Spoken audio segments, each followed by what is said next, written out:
Hello and welcome to another wonderful episode, Nation's Real Self Empowerment. Today we have Christopher Gronsky again, destinationfreedom.org, who is been amazing in his support to help people get free and really learn how to operate, in freedom and in truth with the government. Uh, Chris, let's get right into it. We're talking about Freedom. IRS and That taxes sounds good. because Yeah. I've had many people have conversations with me, and I've tried to talk to them about the liability that they have to pay taxes, and people don't get it. And I don't know if it's because they don't want to get it, or if it's because people have just they've been brainwashed to believe something. What is why do people believe that income taxes are what is helping our society? Well, I think you set up a great question, and I'm really glad to be here. It's good to see you again, and I'm really thankful for the opportunity to chat and to talk about some of these things that are really important for people. And certainly, it's a passion that I have for helping people. To experience a greater freedom in their life, and there are reasons for everything. And some of the what you're looking at or wondering about. Well, geez, how can this be? And this doesn't seem right. And if this is true, then how come everybody? Those are great questions, and we deal with them all the time.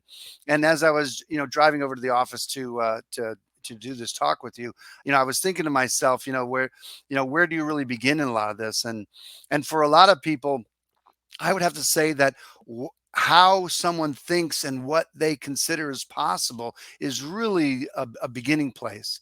Because if some people they can't even comprehend, what it looks like to be free, and if they've never seen freedom or they've never experienced it in their own life, it's not likely that they're going to be coming along and saying, "Hey, I'm going to do this thing," because everybody has belief systems that govern their life, and one of those belief systems is questions about is what is the nature of government and what are its limitations and all. And this is not something that's taught in school. Of course not. It's not. Let me see. I think there was a meme one time with, like a Peanuts meme, and uh, and it was Linus because he's always very smart. He was saying like, no government is going to give you the education to overthrow them. They're not going Mm, to teach you how to limit their power. It's just not going to happen. They're not going to fund things that are contrary to the establishment or the way things work. When you get that, you're like, I think there was a quote with Malcolm X where it says, "Why would you ever let your enemy educate your children?" whew. And so, again, people are out there, they so the beginning place I would really have to say is, how does someone put their head together and think about or come to the table in that? And then again, we have a massive amount of federal propaganda that we have accepted as truth and reality, and that also who we are and what we're about. Every sports, I don't know that there's any sports happening in America that doesn't have the American flag tied to it on some capacity. There's always this patriotism associated with with the things that are baseball, hot dogs, apple pie, and Chevrolet. Thing is, Hmm.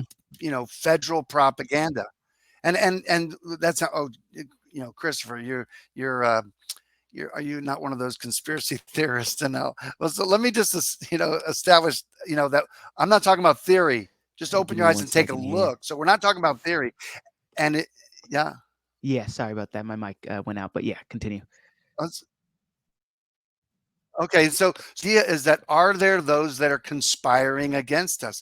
Well, again, all you have to do is say, hey, does the Congress have my best interests? Are they a warmongering body of people? What is being promoted? Love of money is the root of all evil. So all you have to do is just take a look and open your eyes a little bit to say, maybe things are not as I think that they would be. And I find Hmm. myself very patriotic.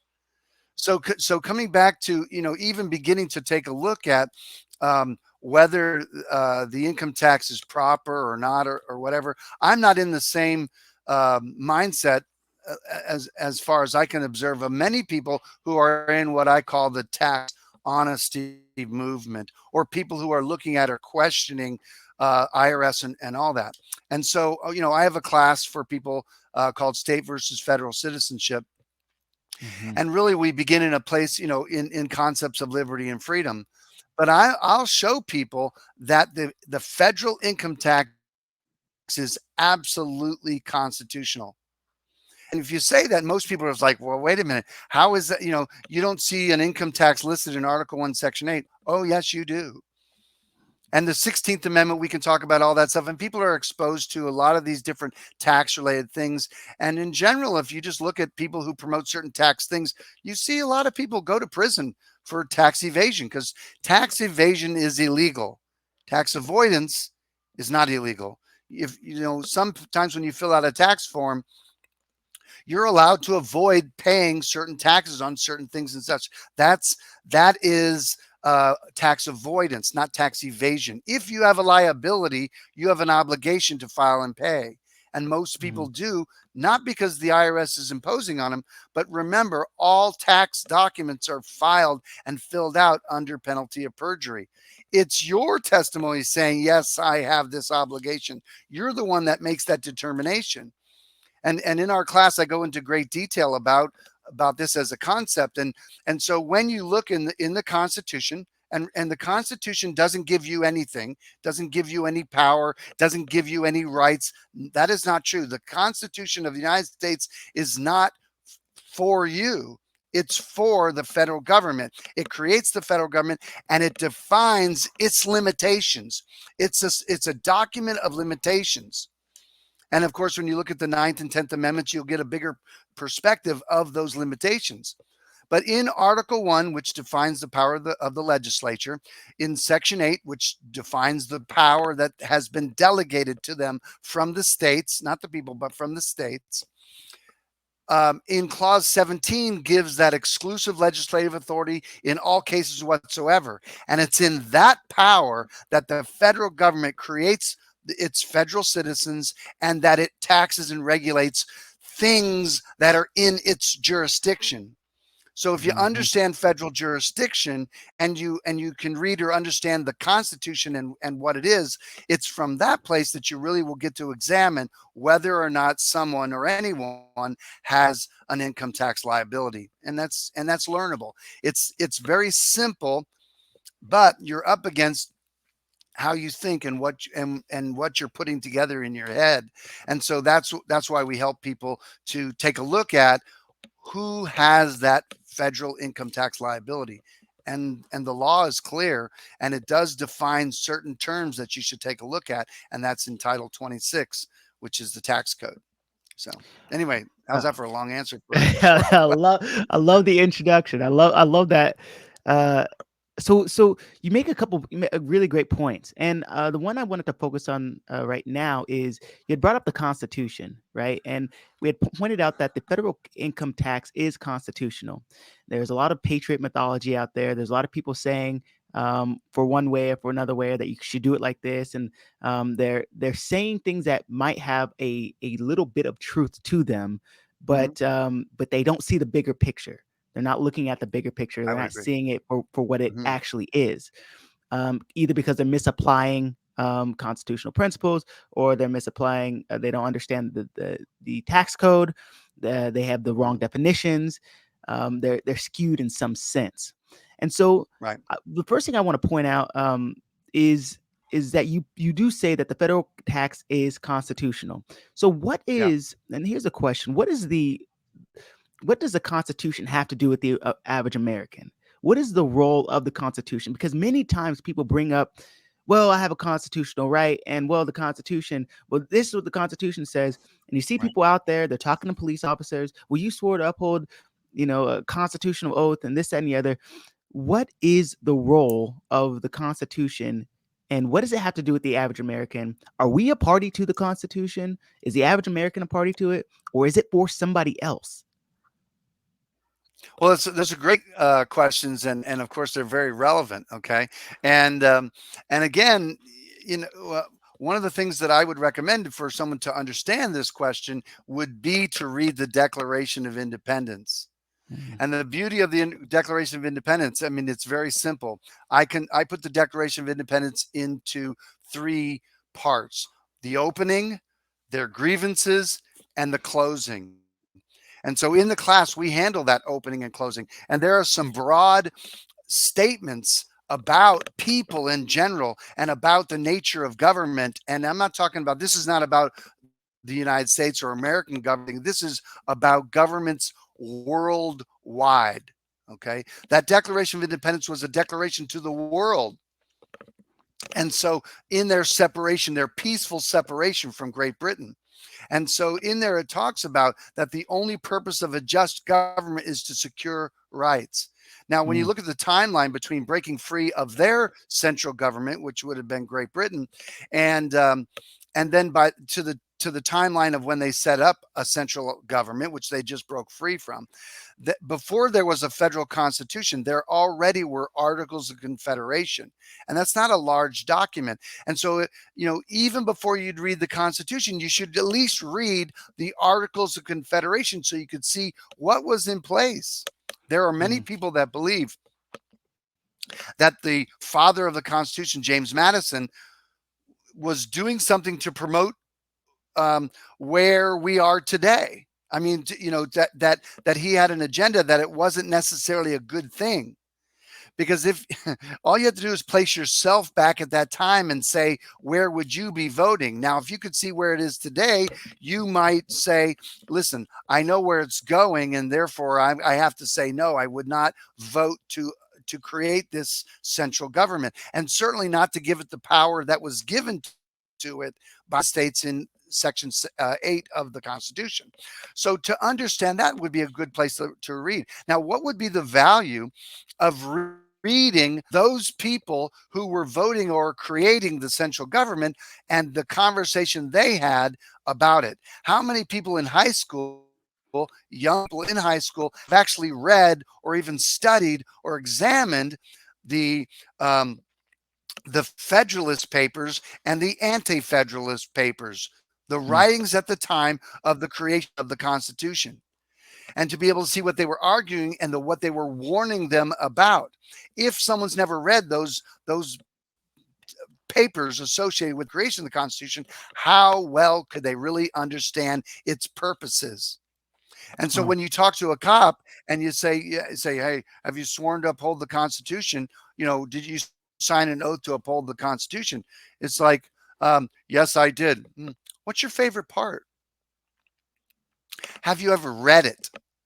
Mm. What obligation do we have? You can't get a freaking degree in freaking college without taking a dissertation, or you have a thesis, or you have to pass certain classes. But we'll have somebody have a gun controlling the people and not require them to pass a constitutional test? Really? Really? Right, right, right. A hairdresser has to get a or have passing a cosmetology test, but we don't have a test for cops that understand the Constitution, both the state and federal. Really? Oh, and they're going to enforce what? These aren't cops for us. These are cops for the government. These are Yeah. these are government enforcers. Got nothing to do with you and me. Now, by saying that, I'm not saying that all cops are nothing. I'm not saying all attorneys. I'm not saying all cops. That's not the way you handle things. But all you have to do is ask them, sit down with them. And I'm tell you right now, if you don't have your sheriff's cell number in your phone, you're disconnected from your power and authority over that sheriff. And you're not taking enough action to care. Mm. And so, again, it's how much you're engaging. And again, the really understand the Constitution gives you nothing. The purpose of whether the state or federal Constitution create government and define limitations. And so you can see power that's there and whatever. And so if the people that set up those constitutions, or the people who swear to uphold them, if they don't understand what rights are, if you don't know what a right is or the difference between a right and a privilege, How the hell are you going to secure your rights if you have no idea what they are or where they came from? If you think Mm. the Constitution creates rights, you don't understand your rights nor your connection to God and the divine, because rights are not civil rights. Civil rights are privileges. Let me say it again. All civil rights are privileges. Let me ask you a question. If we abolish the Civil Rights Act, can we now own black people? Can we now violate their rights or whatever that may be? Because the Civil Rights Act prevents that. No, the Civil Rights doesn't do anything for people. The Civil Rights Act limits government in some capacity, but it has Mhm. to recognize people as having natural rights that do not come from government, that comes from God or the laws of nature, and nature's God, as the Declaration of Independence says. And that's in that document that says that all men are created equal. They're endowed by their creator with certain unalienable rights. If you don't understand those concepts, then people don't understand. And even though it says men between gender, is if we things if we that it's not good and or that when we talk about mankind, we're talking about in women. If we don't understand these concepts, which there's definitely a lot of confusion these days, that's an accident. You need to interview some KGB people that are well indoctrinated in communism and ask them how to do a communist plan. History shows that. So this is what plays out. So the Constitution is the limit of the federal government, and so you want to look at it and understand. If you don't understand federal jurisdiction and how that extends outside of Washington D.C., you really won't understand how the federal government is doing everything it does. It's two ways: by agreement from the states, and usually by offering them money. And when you have an Oh, unlimited supply of money that you can bribe people, bribe businesses, bribe politicians, bribe governments, bribe people, then we're done. Jefferson says that when the people find out they can vote themselves money from the treasury, the republic is done. We are there. We're past there. And unfortunately, that's mm, that's where we have to work it out. So once you understand those concepts, those limitations of government, you're going to be able to much easier see whether or not you have an income tax liability. Because on the surface, most people would recognize that if your right to work and your right to the fruit of your labor is a right, how can the government come along and tax it? Somehow you must have empowered them or allowed them to conduct yourself in a way that that you've allowed it. And it's true.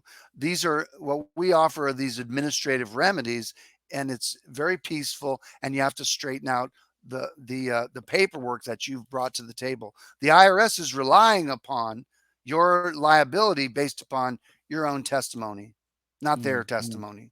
It's yours. All of that. Man, thank you so much. Yes, that was extremely clear. And I just want to point out too. Also, I'm going live right now too. So for those of you guys who are watching on live, make sure. I just want to point out you can now hear him, and we're doing pretty good here. So thank you so much, Chris. I mean, there's just so every single time you talk, there's just bounds and bounds of information that I feel that everyone we need to be aware of these things. Mm, Every American needs to be aware of these things. And you're right. You talked about how the education system. Why would they tell you things to overthrow them? Why would they teach you things that they say right. is going to overthrow them? And again, if you guys are joining on live, this is Chris Gronsky, and we're with destinationfreedom.org. This video will be posted on my YouTube channel, Mm. and you'll have access to the full thing if you guys want to watch on this. And I decided to do the live thing in a last minute kind of thought, so now you guys can hear. And That's again, good. we're talking Uh, we're talking about IRS, we're talking about taxes, and we're talking about why we don't need to be afraid. yeah, Right now, we just asked a question about what the yeah. Constitution has to do with the average American, and we talked about this idea Mm, of consent here too. There's a book from scdm.org that talked about your requirement for consent and how we do have natural rights, and these are rights that belong inherently to us. And right. essentially, we should be looking at the government in a sense where we are equal to and with them. that we start on equal footing, and the only way that that equal footing can be done away Can with. you let me just ask you what you mean by that. It's like, equal footing on the government. Mhm. I'm not understanding what you mean by that. We should be on equal footing with the government. The government is always subordinate to the people, not on equal Sure. footing. There's no such thing as that. I just wanted Great to point. say that we start on equal footing with each other. Great point. And then when Excellent point. someone goes into government, but one of our peers go, when one of our peers are deciding to go into government, they become subordinate, not That is a equal. really, really good point. And listen, governments Very, don't very good have point. rights. Governments have power. They don't have rights. They have power. We delegate Right. power to them. We don't delegate rights to them. No such thing Mm. as that.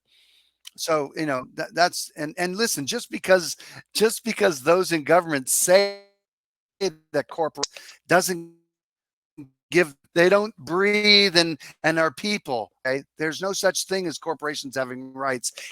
If they're using the word rights, they are defining it as privilege, because government controls corporations, all corporations, without exception. So anyway, I apologize for interrupting, but I just wanted to start off with your question about, we each other, we start on equal footing, subordinate. That's right. Anyway, That's so right. go ahead. I'm Yeah. sorry. Go ahead. Yeah. Not a problem. Not a problem. I pulled you off your place. Not a problem. Not a problem. Yeah, I like that you pointed that out. I like that you pointed it out because you're absolutely correct. In our relationship with the government, we are the one who delegate power to them. That they have gotten their powers from the consent Mm, of the people, and you're right to point that out and make that as a clarification. They are subordinate to us, to the will of the people, and today, unfortunately, that's right. it seems like they believe that they possess these powers on their own right. They believe that they have these powers that Mm, they can essentially lord over us, and a lot of it, in my opinion, is because of um, the requirement of consent. When we consent to certain, um, we sign certain government forms. When we get involved in and yeah, certain contracts and agreements, we don't knowingly, willingly, and voluntarily know what we're doing and what we're giving up.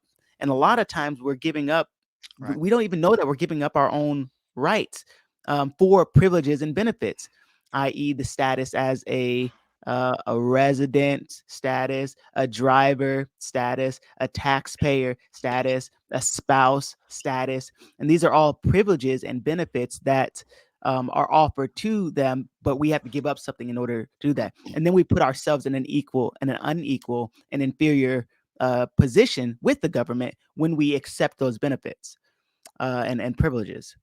And so, um, Good word. would you say, would you say, in light of that, that most people, because the idea, and correct me if I'm wrong, but the idea is that if I sign something and I don't know that I don't have to sign it, does it still hold the force of law? Well, again, you ask great questions, because we see this show up for people every day. There's um, Just because somebody doesn't know something, doesn't mean that they're waiving or giving up their rights. Let me just suggest this about rights.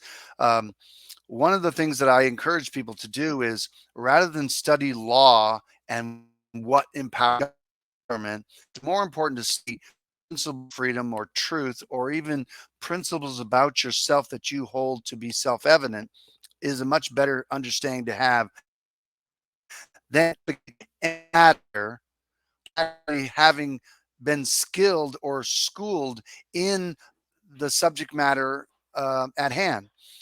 For example, figuratively speaking, if King Solomon never went to law school, okay, although he probably studied the Mosaic Law, I mean, so Mm, he was exposed to that, I'm sure. But someone who has wisdom could sit down what legal thing was out there.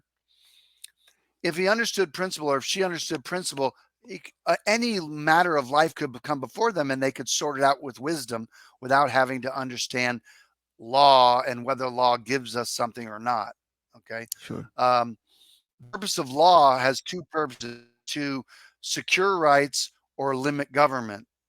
So you can sort law into those two categories, and that sorts all law. If again, if a person doesn't understand what a right is, then they are going to have a difficult time trying to secure it if they don't understand it. Every Mm, bill that comes before a body for them to vote is either going to empower government or it's going to secure rights. Or it may limit government. If it limits government, then it's probably going to secure rights. It's that simple. It doesn't take a degree to understand. It said, we hold these truths to be self evident that all men are created equal. They're endowed by their creator with certain unalienable rights, that among these are life, liberty, and the pursuit of happiness. And so that whenever any form of government becomes destructive of these ends, it's our another right to all and set up new government, to serve our purposes. I mean, I'm paraphrasing, but the idea is that we have to be clear and understand principles. There's a wonderful read out there I recommend and we distribute that with our class, and that is End of All Evil by Jeremy Locke, full freedom primer. It talks principally about these matters and how we can look at those as people. Um, so generally speaking, uh, people are going along in automatic mode. And so, you'll get a driver's license because that's what everybody does when they turn 16 or whatever it is. And so a lot of these habits are the same way when you study how slavery happened in America, not just in America, but how slavery happens everywhere where it becomes systemic. Okay. And by principle, don't you think the best slave would be a slave that doesn't know that they're not free? I mean, I think Goethe said that. There's none so hopelessly enslaved than those that believe they're free. Okay, right. mm, So what's what's bad, I mean, it's just funny we're talking about freedom and all, and that's why I wanted to show my wife, and I think she'd see this. Go, I don't know how long ago anybody's watched the series Roots, right? Alex Haley's um, the TV series Roots. We watched it on Netflix. I ordered it and we watched it every season and all that. And it's profound because you see Kunta Kinte, who came out of Africa, always knew that he was born free. And so he was constantly resisting. And the end of his life was he was instructing his children to remember that their ancestors were born free, and this is not their natural state.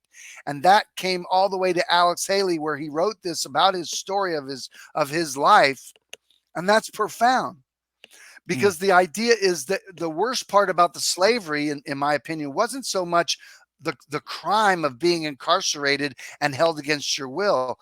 A greater insidious crime was when the women slaves, maybe they were free at one point or whatever the case is, but when those people who were enslaved began teaching their children not to resist and mhm, not to mm, to get along with the system and all that, that's the bad part, because now you're yeah. seeing something generationally occur in which the master has now taught the slaves to teach their children to be slaves, and that's where Well, we are.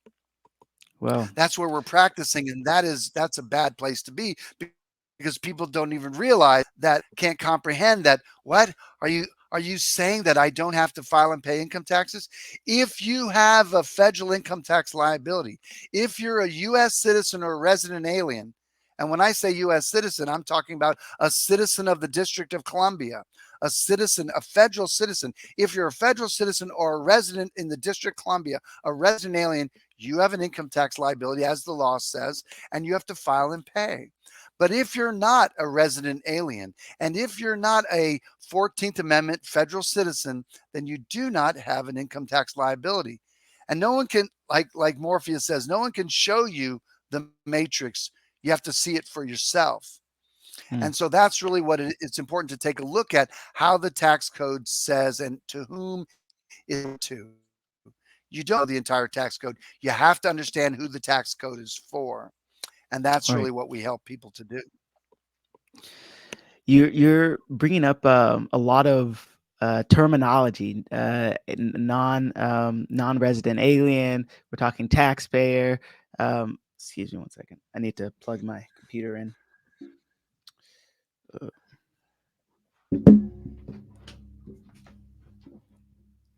I'm gonna put up this question here because we're talking about the federal zone, and again, how does Washington D.C. Congress, Mm. how are they getting into how are they getting into the states? How are they getting into the place It's a where great word. people It's a are great word. believing that that they have to pay and that they are under this jurisdiction?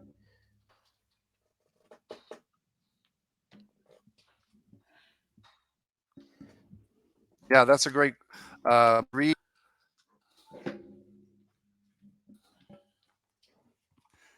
So the thing is that the Constitution empowers them to function in a certain way.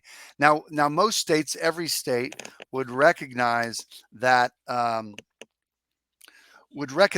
state jurisdiction. Like for example, if someone if murdered, okay, in a particular state, is murder a federal crime? It's not a crime, and so therefore states have jurisdiction in that capacity. Now, sometimes when a criminal is a citizen of a particular state and crossed over state line, and there's in the same crime is happening in multiple states, that's enough for the federal government, the FBI, to get involved, because again, these states, they they they um, they hold on to their sovereignty and or their jurisdiction, and they have certain responsibilities.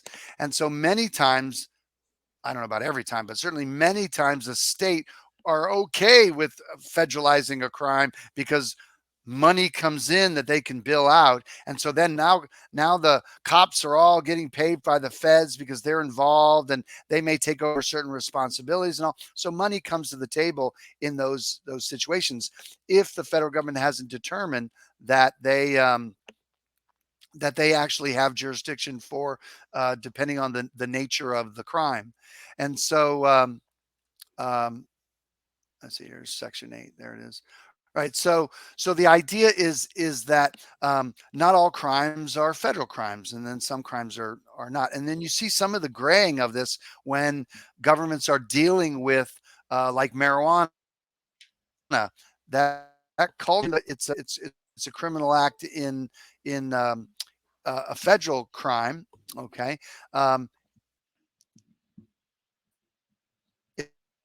It's not playing away self. Then what you have to ask yourself is what constitutes a federal crime. Okay, and so you'd have to, again, if you want to understand the power the federal government has, all you have to do is look up Article 1, Section 8. Article 1, Section 8 of the Constitution, all without all of the power that the federal has.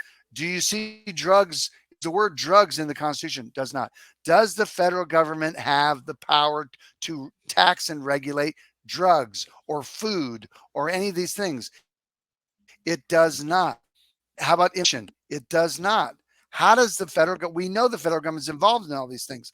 Well, this is why you have to look at where and that out of federal regulations, they're regulating it in the District of Columbia. Mm. That's Washington, D.C. Let me read you the Constitution in Article 1, Section 8, Clause 17. Listen to that. Listen to how broad this is and where it is. It says they have the power. They've been delegated this power, exercise exclusive legislation in all cases whatsoever over such district not exceeding 10 miles square as a session of particular states, that's Maryland and Virginia, states and the except Congress become the seat of the government states, and to exercise, listen to this, exercise like authority over all places purchased by the consent of the legislature of the state in which the same shall be for the erection of forts, magazines, arsenals, dockyards, and other needful buildings. Okay, and then it says, and to make all laws which shall necessary and proper for carrying out the execution of the foregoing powers and all powers vested in this Constitution in the government of the United States or in any department or officer thereof. So they just describe this unlimited authority and power over the 10 or these needful buildings and things that are in the states by the permission of the legislatures of the states. And of course, the federal government will be handing out dollars for those states in which they invite the federal government to come in. That would look like driver's license. It would look like voting stuff. It would look like foods, and all the federal things that are in the states are invited by the legislature of the states. And that's how the federal government gets out of the District of Columbia and into the states. And there's another category that's broad as well. And that's when the federal government allegedly passed the 14th Amendment, creating a statutory citizen. And it says in the 14th Amendment that this citizen is sub jurisdiction of, rightfully so. If the Congress creates it, it'll be subject to the Constitution and the Congress. And so the federal government governs the federal citizen worldwide. That's why the federal citizen and resident alien have ability worldwide, because they're a statutory citizen in their jurisdiction. And so the federal government is funding all of this tax regulation and this constitutional, because I just read to you the power in the Constitution that defines that authority or that power. Does that make sense? Oh, it makes a lot of sense. In fact, I think I want to even share that, right? It makes so much sense. I want to see if I can bring it up and share it here. This is what we're talking about? Forts, magazines, arsenals, Right. That and where dockyards, it's resolution. and also clause, yeah, there's an and at the end of that. So there is also to make all laws necessary. So the next part is also part of that. You can read 18 as well, but yeah, that's the authority described right there in um, in Article 1, Section 8, Clause 17. And this is federal jurisdiction in the Constitution. That's Wow. powerful. Wow. This And is over into much more than that. And of course, the 14th Amendment says that as well. wow, wow, wow. So this is so we're talking about th- that they so are we saying that that they have given themselves, or that somehow they have given themselves even more power by nature of this? Is this how I guess my thought would be, No, how should no, the no, that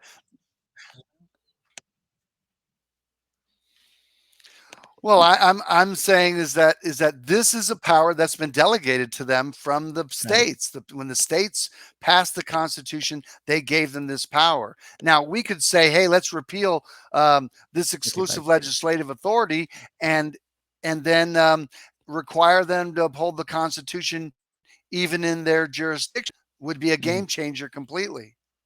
But that's not the case. We've given them authority to create rules, statutes, and codes that govern in that. That means they don't have to have it ratified. That every bit of the power they expand doesn't have to be constitutional. So this part of the Constitution allows them to expand all this um, control without having to be a constitutional amendment. Got So it. let's ask a question: is like, so where's the Second Amendment in this? Well, the thing about it is that in the District of Columbia and with U.S. federal citizens, the federal gun laws bind federal citizens. What about the citizens in the states? No, they have the Second Amendment protects them from that. And so, and people won't get the. I mean, people won't imagine that our federal gun laws constitutional. Yes, they are in their jurisdiction. That's why those federal gun laws will say U.S. citizen, U.S. citizen, resident alien. If you were going to buy a gun from a gun dealer, which I don't recommend, but if you were, if you were a state citizen and not a federal citizen, then you would have to fill out forms as a non-resident and alien to the District of Columbia, not alien with respect to America, alien to the District of Columbia. And so that you'd have to fill out forms like that, Because if you didn't fill out a form like that, then of course you'd have to fill out tax forms. And this is why in a lot of these crimes, drug crimes, and a lot of these crimes, IRS comes right alongside and requires them to fill out tax forms that declare that they are US citizens and all such as that. That's why in the Browns trial, they had their passport applications where they swore under penalty of perjury that they were US federal citizens. And we have from the State Department, the US government defines US citizenship by the 14th Amendment. So what citizens were there before there was a 14th Amendment? There were only citizens of the states. Like it Yep. says in Article 4, Section 2 of the Constitution, it says the citizens of the states are entitled to all privileges and immunities of citizens in the several states. Those were state citizens, and there still are state citizens. But most people today fill out forms as U.S. federal citizens, and that's why they have income tax liabilities. Oh, this So this yeah, so these are again necessary. Yeah, go ahead. Yeah, so this that's from this the this federal zone. reminds me of, yeah, you remember this? So the federal zone, there's a 31 31 questions. questions. Remember, did you read this one? Oh yeah, Yeah, yeah. so I have so a signed so copy from Paul Mitchell. Yeah. yeah, this guy, I've enjoyed reading his stuff, but yeah, it reminded me of question 10 on here. How many classes of citizen are there, and how did this number come to be? And the answer is that there's two classes of citizens. So there's a lot of people who still get caught up so much in the, well, you calling yourself a citizen, a sovereign citizen, like they're just, well, you don't want to call yourself a Yep. that, and you don't want to call yourself this. And it's like, you guys, it's depends on who's defining the terms. We have to understand Exactly. and know Exactly. who Exactly. is defining it. And if you don't mind, I'd like to kind of read through this and then get some of your commentary Oh on yeah. it, just as it Sure. pertains to it. But the Hmm. answer is that there's two classes of citizens, guys. We have state citizens and federal citizens. The first class originates in the qualifications clause in the United States Constitution, where the term citizen of the United States is used. And C122, clause 133, Right. and Citation. 215. Right. No, notice the uppercase C in citizen. And is that something that you also put emphasis on, the fact that there is an uppercase C as opposed to a lowercase c?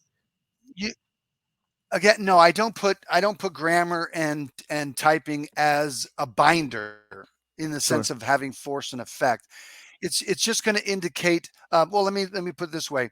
Um, if I was, you know, how important is it when you're communicating for you to disclose a noun from a proper noun?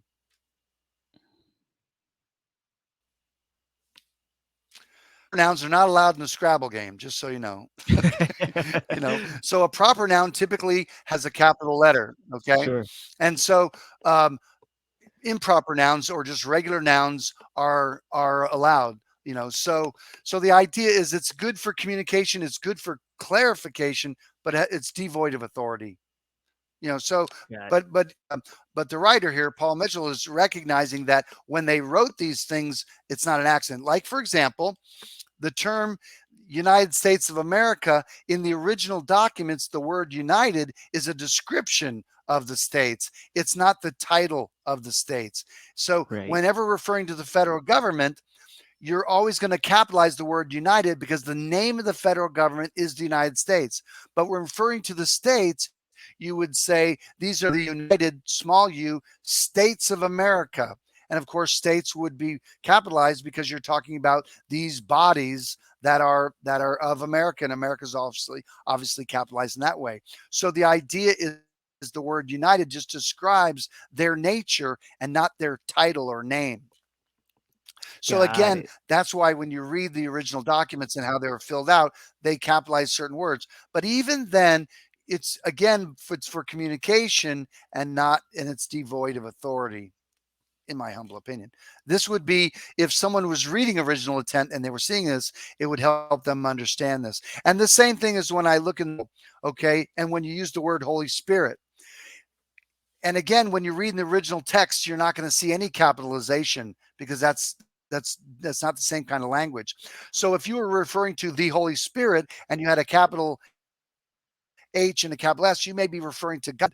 But if when it says God gave them Holy Spirit, it would have small h, small s, because it's not the proper noun. It's a thing.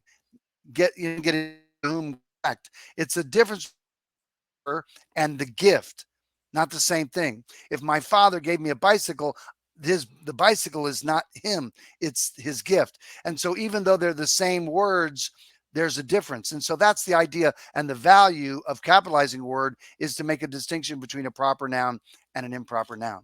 So that's language for you. Excellent. And again, Yeah. how what a way to enslave people is through language, right? It almost seems too insidious because it's we all have to use this language, and we're all bound by language and the spells that are Mm. cast through specific language, and Well, even no, more absolutely. And so. and what do we have in Yeah. Well, right. I mean, and I'll give an example of that. Historic major game changer was at the time of Martin Luther, when, as a lawyer, he's looking into scripture, trying to govern himself by Holy Scripture at the time. And if you haven't seen the film Luther, I highly recommend it. This is profound with these words, because you see that the Catholic Church was governing people and giving them to they were pillaging the poor, having them give the church indulgences in order to forgive their sins and stuff. And the people, being ignorant, not able to read, certainly the Bible was kept in Latin so that the average people couldn't understand it. All of a sudden, this language was empowering people, and the church was, their power was being eroded because they were seeing that indulgences are a sin and they're not a thing that's in the scripture. And Martin Luther was saying, we're going to govern ourselves by scripture, and the church is not above holy scripture. And this was causing a huge rift in the Catholic power and its church. And then right at that time, you began to see that they, with the invention of the Gutenberg press, where they were starting to print the scriptures so the average person could read them. We're talking about the reason that we have in America today is because Martin Luther did what he did, and people, the average person, could begin to check their government and their church for violations because they could read what was written and hold them accountable, like we would hold governments accountable for understanding the Constitution and the limits of their power. It's not an accident. This is Mhm. relevant. And just like you're reading here about these two citizens, if you don't understand that the federal government created their own citizen subject to the jurisdiction thereof, and what a historical crime. And look, if I was a black slave at the time, who wouldn't choose this other slavery? And they weren't even calling it a slavery, but they didn't care that they were subject to the jurisdiction thereof, because the federal government was protecting them from being incarcerated against their will. Now they were choosing to to be empowered in some capacity, not knowing that they were moving from a Much violent more slave slavery. to a going to be violent slave, Right. a Right. violence master, a violent master. That's crazy. Exactly what occurred. See, and the reason, and and the bad part about this, because again, this gave the federal government power it didn't have. Did we delegate to the federal government that they could create citizens of their own? We did not. They Well, did that from the power of Article 1, Section 8, Clause 17. Exclusive well. legislative cases whatsoever. So the idea was these were their citizens. They could tax and regulate them, of course. And so when I think about that, this is why we still have race problems in America, is because we never actually set them free. Mhm. We enslaved them Mhm. into the federal zone, and then now they ultimately brought also the white ignorant people in the federal zone as well. And this is why the federal government loves this race disorder, because they're not making distinctions between being out of jurisdiction. They're just having them be the same, trying to create a unified slavery instead of that their people are being set free.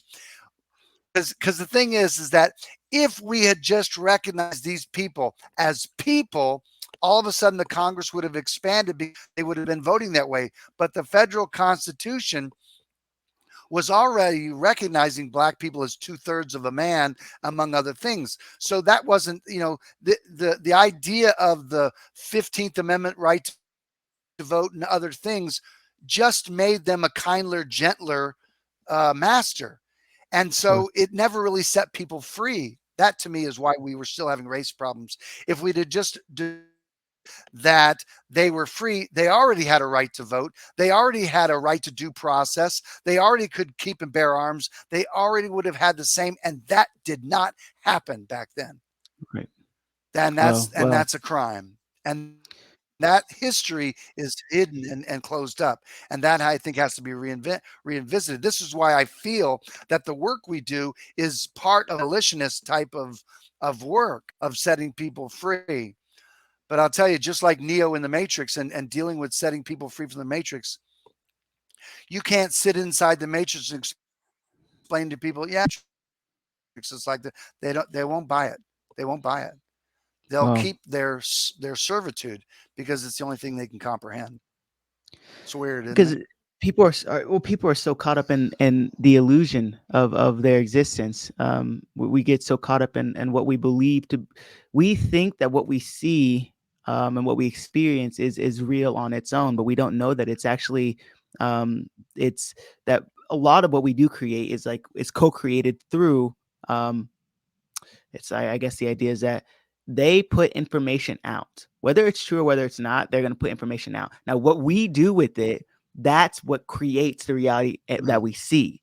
So they're telling us we are this. They're saying you're this. mm. They're saying you're this. Um, they're telling us, and then we accept it, believe it, see ourselves in that capacity, and then we project that reality onto what we see and onto who we are, and that's how we co-create this reality. And Yeah, that's kind of one of my big things is like, people get information. Excuse me one second. I want to address this comment here. So you guys, hey, I am talking with Christopher Gronsky. yeah. This is a live video. This is destinationfreedom.org. There's no one being selfish here. We're just having a good conversation. I'm not able to text and type on here. No one's gatekeeping information. I'm talking about very freely on here for free for you guys. So just let's be kind and not be crazy. uh, but it's the idea that Is people are that is getting that something that I can see? Is what's that? No, this is oh, on live. I didn't see any comment. Am I able to see it? Oh, okay, Yeah, no, this okay, is on, that's on cool. my live on one of my other pages, and sometimes people get a little uppity, and they think that you're Okay. gatekeeping information and gatekeeping people, and I'm like, why would I Was it gatekeep? something I or was it? Yeah, it just doesn't make any sense. Well, so the one of the biggest things I was telling people is like, I'm like, the the people, you talk about all these operations, the CIA, the all of these government entities who work in private and who want to take away our privacy and who are always tapped into all your phones and all your information. uh, these people who are posting in the music and on TV and all of this propaganda that is being extrapolated out towards us, they don't care if it's real or if it's not real. They care what you accept about Right. it. They care that you accept it and what you Mm, do with that right. information.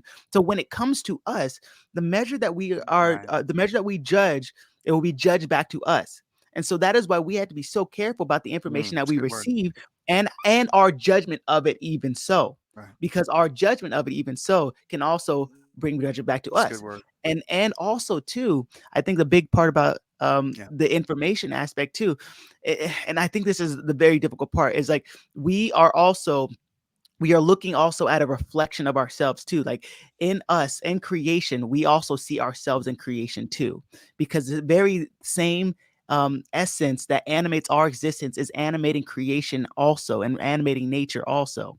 And Mhm. so it's like if I see Wow. my brother, what does the scripture say? If someone, how can you say I love God but you hate your brother? How is that possible?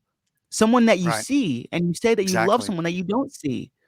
And so, in my Right. opinion, Right. it's the information, what we do with it. That's what helps create a reality that people get so used to. Mm, They call it reality. They look out in the sky. They say, "Well, that's just the way things are." No, that's the way things are because you accept and believe that to be true. Because someone has infiltrated your mind and accepted an idea that's told you to believe and accept that this is mm. real. And then your judgment of it is what perpetuates the reality to be true. And so, in light of that, we No, have that to that approach. that's so good. I Yeah, I mean the point you made was exactly what Morpheus was saying about that truth that's it's in your mind, like a splinter, driving you mad. It's like it's exactly that. And I think of how what you're saying is so empowering because there's a thing about if you want to limit government, then step up and self-govern. And I would Yeah. warn people, be careful of people who get to interpret things. Mm. That's what the Catholic priests would do, would interpret the scripture so that all the people had was their interpretation. Be careful of the attorneys who interpret the law. Be careful of the government and their courts that interpret the law. When the interpreters are in charge and in control, be Mm. careful of giving away your power that way. You get to hold truth to be self-evident. And it's That's right. and just because people are more educated or can use fancy words, it doesn't matter. Your truth is you're going to understand truth as self-evident. It's not difficult. And if you I promise you it'll be difficult for you.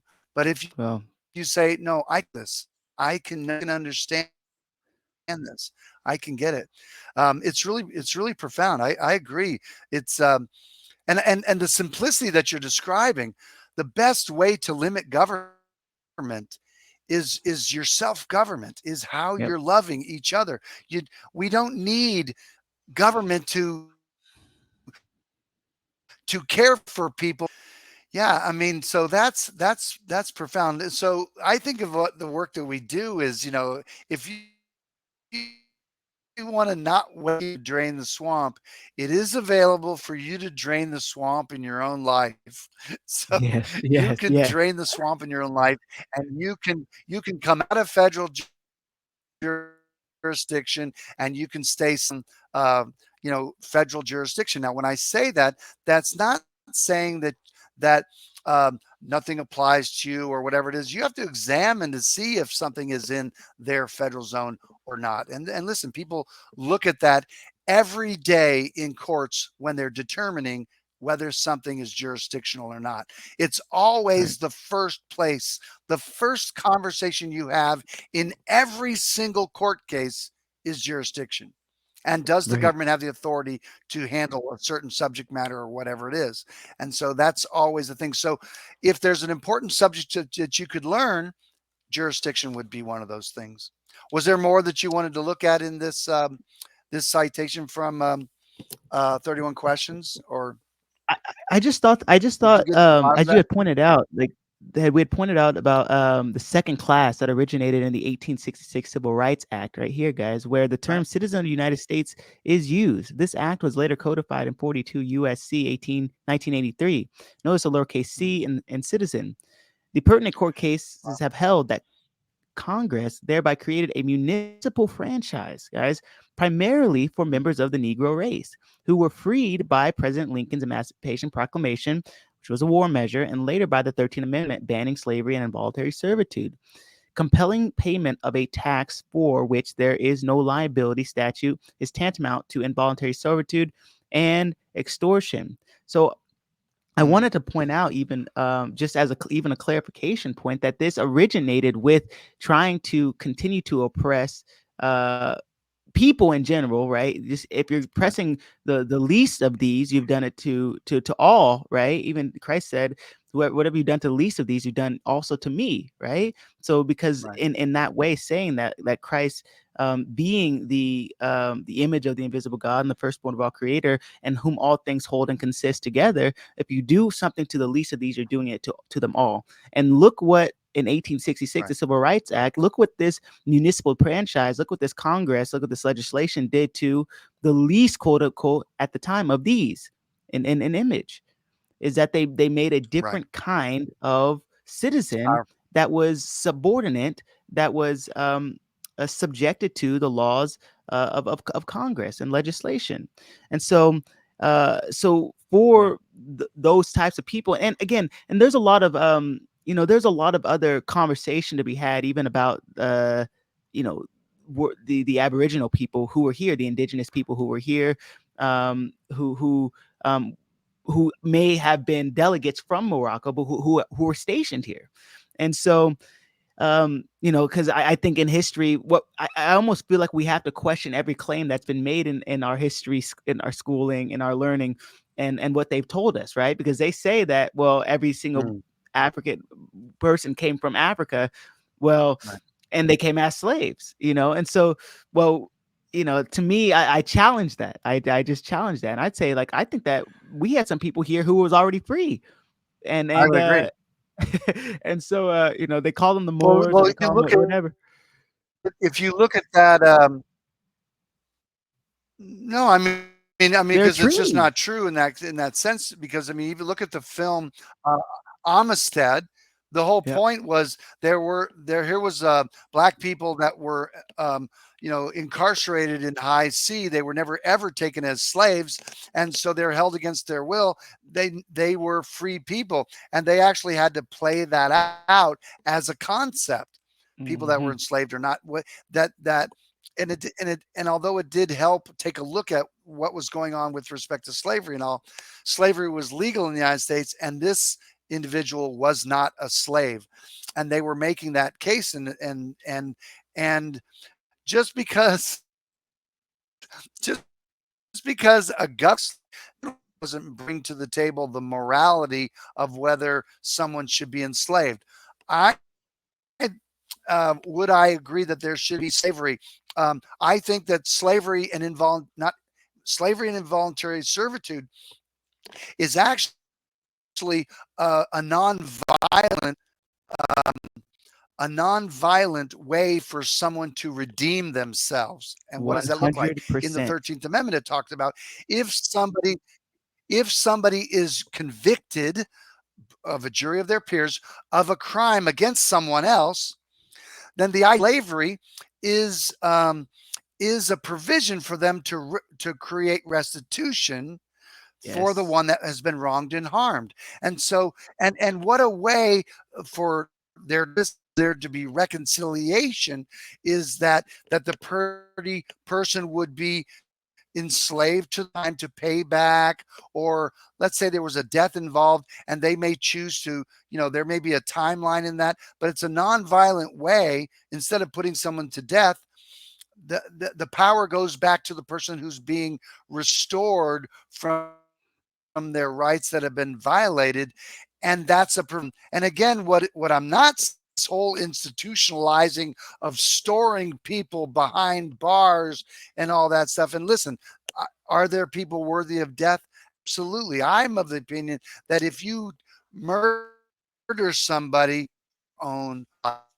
Now, I also believe that if that's happened, that those that have been, the family members, that they also are empowered to forgive, or that they may be this, they would be the one to bring the justice, and the state wouldn't be involved in those matters. The state is not a victim of people ever. Mm, mm, mm, mm. That's where the state has become more powerful than even people. And so institutionalizing, if you will, of the prison system was actually one time Christian ministry, and was private, and Christians would, that was the whole purpose, was the what do they call that, redemption, not redemption, but it was a restitution. It was a way of Yeah. bringing people back into society. The moment that you brought state into that charity, you screwed up the charity, and that's why prison is big business. And then, I mean, Mhm. it's like, it's obscene, and we see the fruit of that. It's abhorrent. And so the idea is that the beauty of someone in that they're connecting, and the purpose to reconcile people is more of a beautiful act. And again, we're talking about slavery. We're talking about involuntary servitude. It's Yes. it's profound. It's It's all what screwed up now. Listen, you can have a beautiful thing, and the moment that you get government in it, it screws it up because you bring force. If you have a beautiful thing and you bring mm, government into it, you screw it up. Education, force. The prison system, food, force. Health, force. Who wants that? I don't want it. wow. Wow, It's making bad. an excellent point, and I love that you pointed that out, particularly about because even biblical slavery was based on laws of restitution, and so I think in America, I think it got really distorted, and the penal system got really Mhm. distorted. But the whole point about involuntary servitude is it was. Particularly, the law is supposed to be in place to make restitution or recompense for someone whose rights have been Correct. violated, whose private rights have been violated, and it's Absolutely. and I Absolutely. want to even point out that there's a really great book on this subject, and it's I'm gonna share it right here. It's this one's called God's Law and Restitution, and it's a study of the Eighth Commandment regarding Mm, theft of property. It includes a unique history of the American penal system and mm, how the socialist theories behind it have utterly failed. The American system of quote unquote justice is not only yeah, extremely expensive, but it perpetuates crime and does little or nothing to recompense the victim or rehabilitate the thief. that's right. God has the answer in his law, solving all these problems, guys. So this is God's Law and Restitutions at God's Kingdom Absolutely. .org, and you Right. can read this for free or you can buy it. You have access to it right here. Yeah. But understanding the laws of Yeah. restitution and understanding that to, Yeah. to to bring recompense for the person who has been harmed, this can bring justice to our Mm. our our system. These people are, they do harm and they rot It'd be away in beautiful. jail, and the victim gets no restitution for it. The victim Yeah. gets nothing out of it. Nothing. And Two then that victims. person That's leaves right. jail. And it's like it's bad, Three right? Yeah. exactly.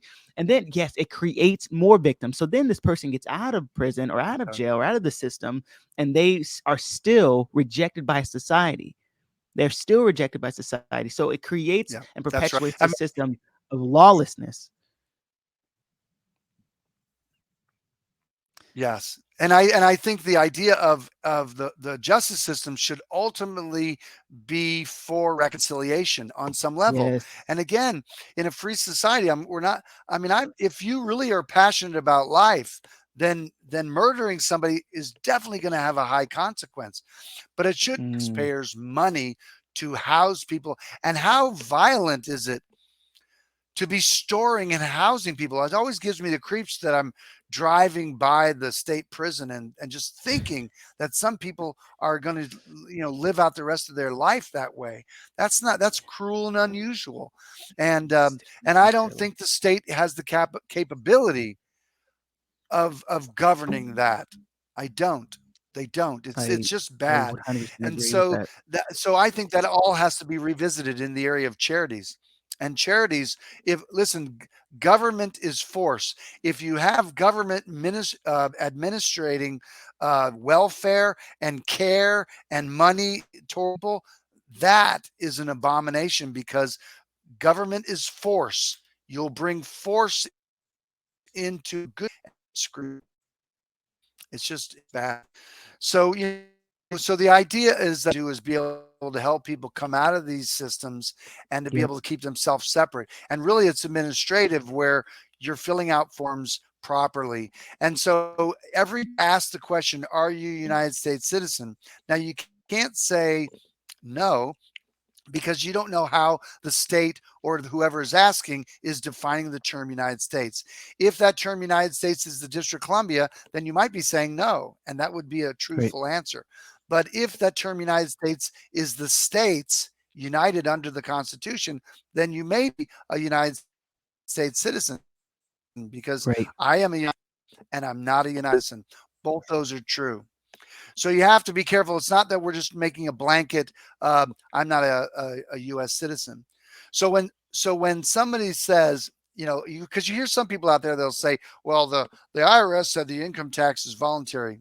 Well, they are clear in saying that it's very only in the sense that you get to fill out your own forms and determine, which you have no idea how to do all that stuff, but anyone.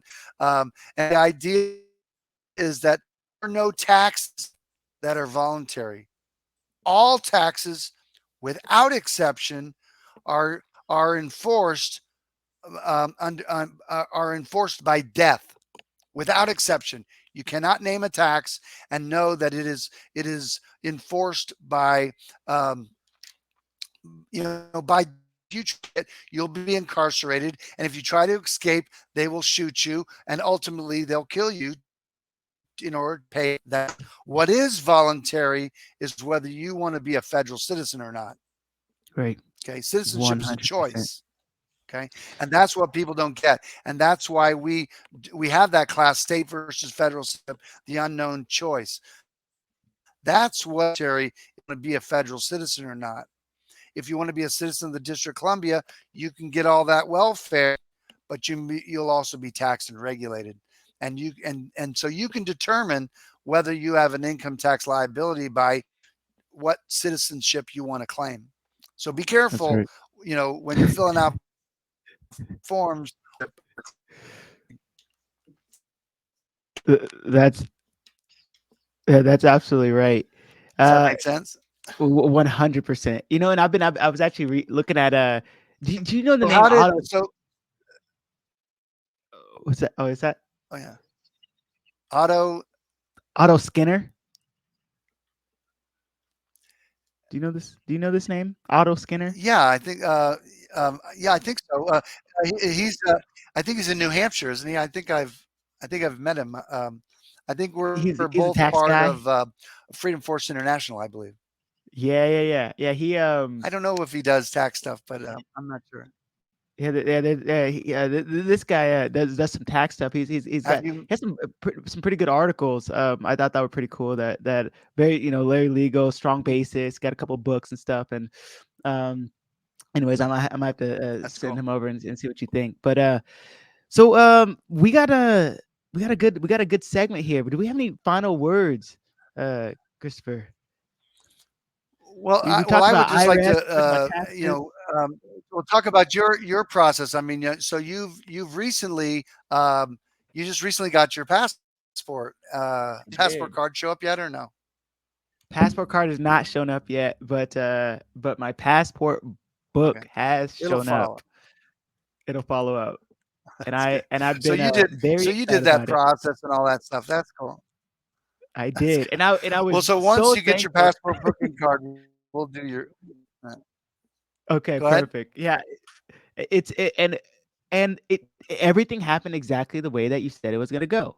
And that was my big thing Mm, with like, you know, when I started this journey, it was like, okay, I'm gonna believe what this person says, right? Like they're making claims, they're doing stuff, and then when I followed things to their logical conclusion, I'm like, okay, well, it's not going like you said it would go. But you were the mm, first person who I connected with, who you laid it out in a way that was lawful, in a way that was rational, in a way that was reasonable, and in such a way that allowed right. me to feel and have confidence in what I was doing. And and and it Mm, worked out exactly the way that you said it was going to go. And so it that's really cool. makes me feel really wonderful to be working with you in such a way, but also to let other people know that there are people who have done this, who Yeah. have been doing this for years, who are not just Right. spouting out like Right. mythology and theories, and to be honest, just bullshit that has nothing to do Right. with being free. And again, if you guys are watching on this live, Right. I really would encourage you, if you guys are on this step, like I made my steps simple. I've known about Destination Freedom for Right. almost 2 years now, but it took me to come to the end of doing Yeah. all the stuff that was easy trying to like bypass and go through all these theories.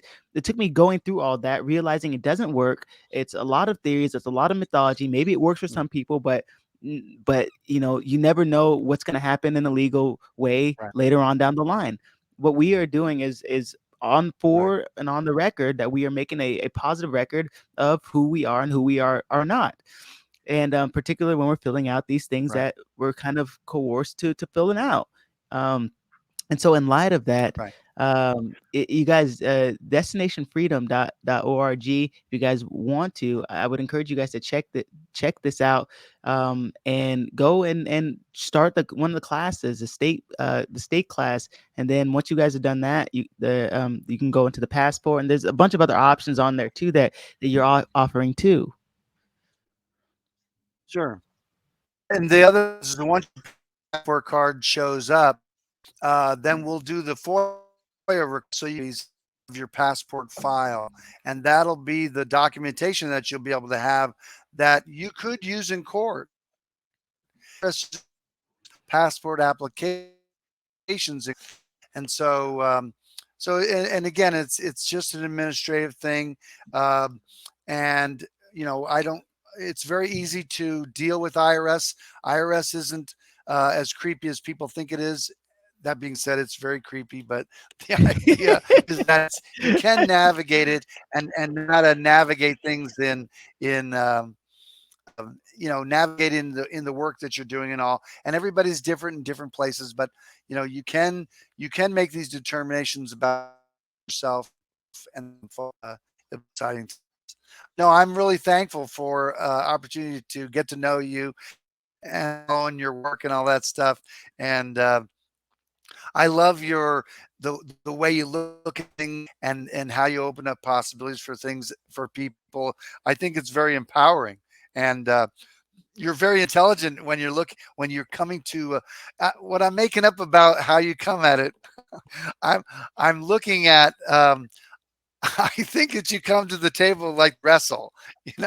It's not like it's just it's not slapping. I was like, you know exactly what you intend to do. You know what you got to overcome and all that stuff. So I'm thinking, there's no accident. You do what you do, in your physical body. But I think that's the strength in your mind is the same way that you come to the table, because whether you're talking about someone who's bigger than you or even stronger, there's the way that you're coming to the table really matters. It It really does. helps you succeed, and I think that people can learn a lot from that. It's good stuff.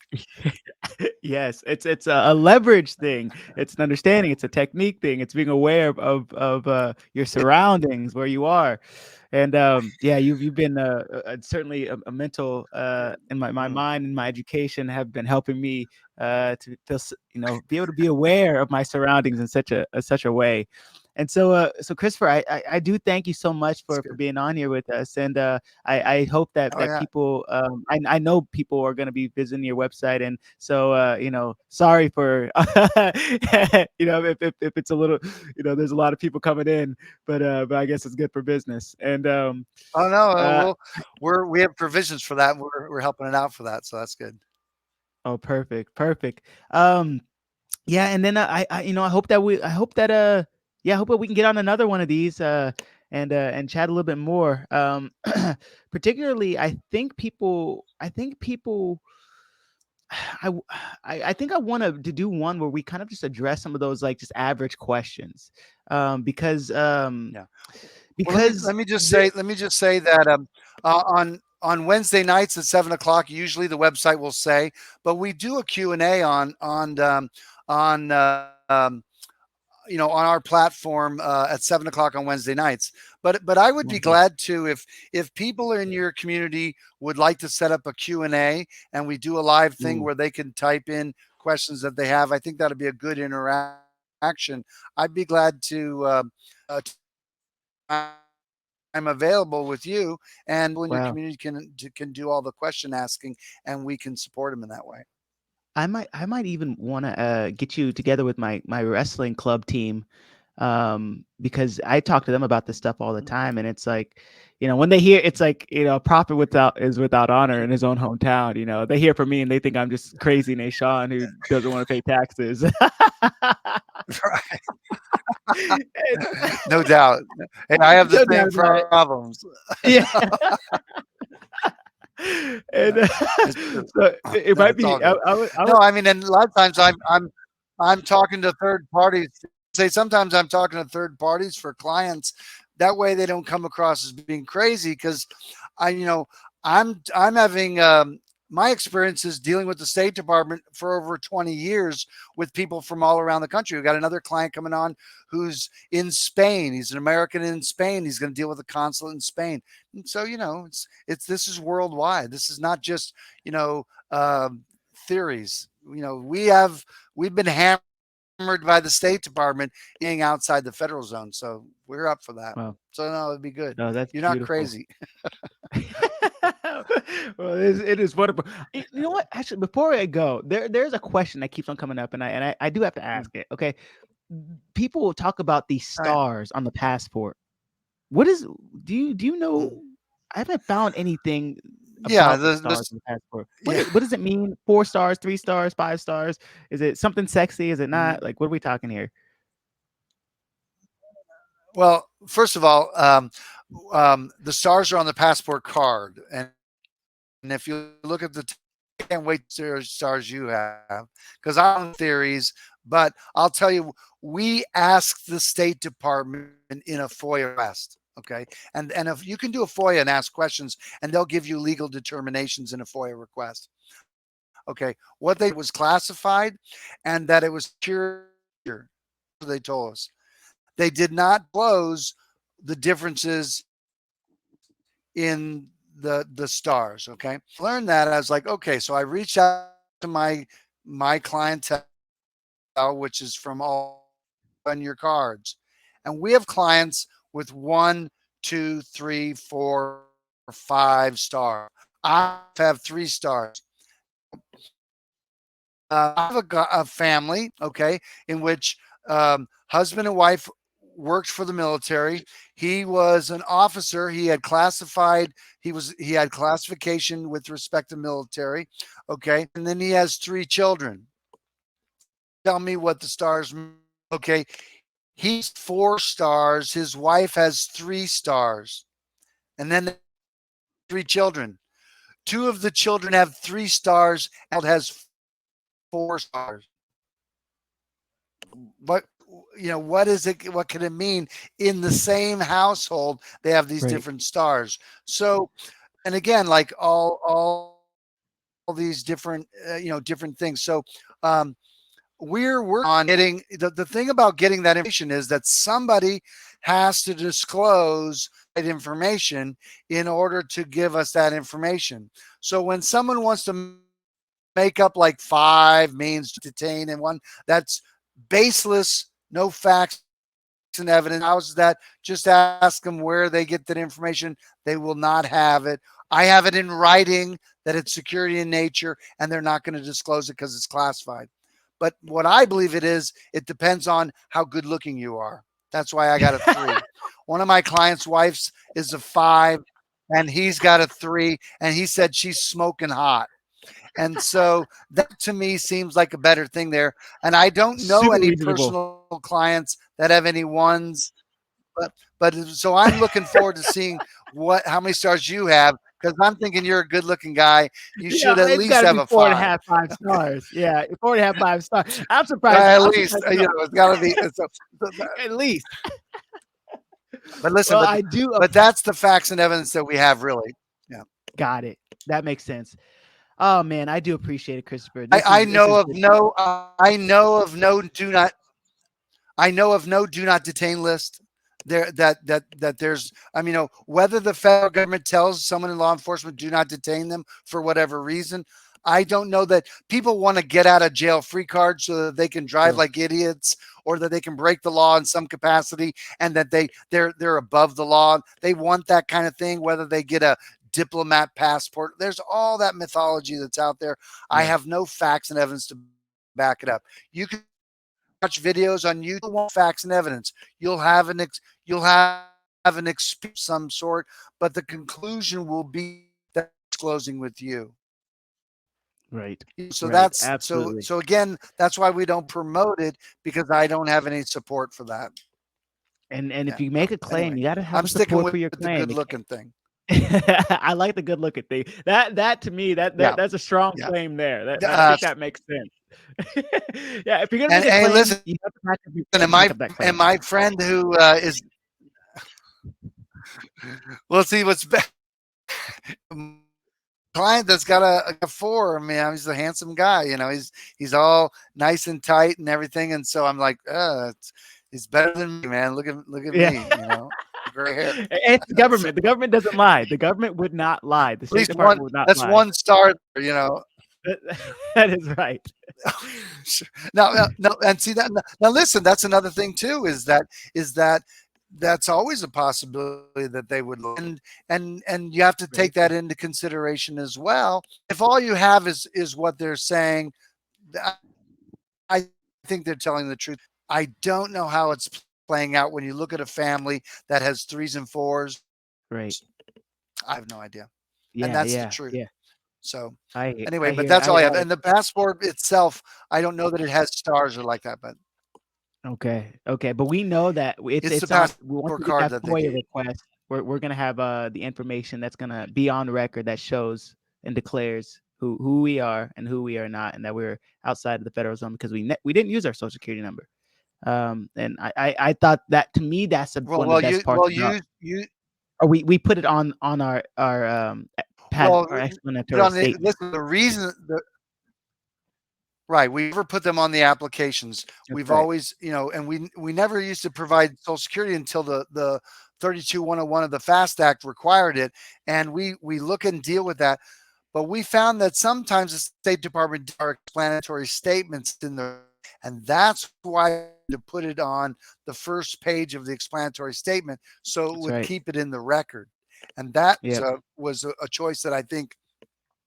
Yes, because remember, it's not your social, it's their social, and That's so 100% right. we have all that caveat information in there. It's their number. They're using it as an identifier. It's not your number. You can't cancel the account.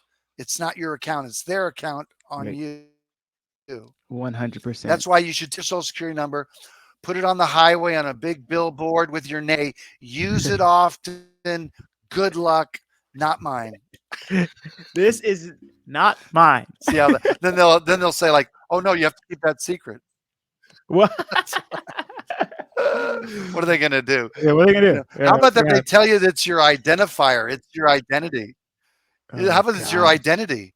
It's like how Oh many of the god. Jews in concentration camps that had their number on them is that was their identifier and that's their number and all that. How violent is that? That's Yeah, terrible. that's it. Yeah, being It's weird. identified with a number. It is the technocracy. It is yeah, it's crazy. Exactly. It is crazy to say the least. Well, Christopher, I thank you so much for your time. It is crazy. And Well, I'll thanks so post this and much. I'll send this over to you. And this Yeah. has been great. And man, I hope Okay. again we get another conversation. We'll be in touch for the FOIA request, and once I get my card, and we'll All be in right. touch about those things. But much love to you, and That yeah, thank you so much. sounds great. All right, we'll see you. Bye bye. Bye.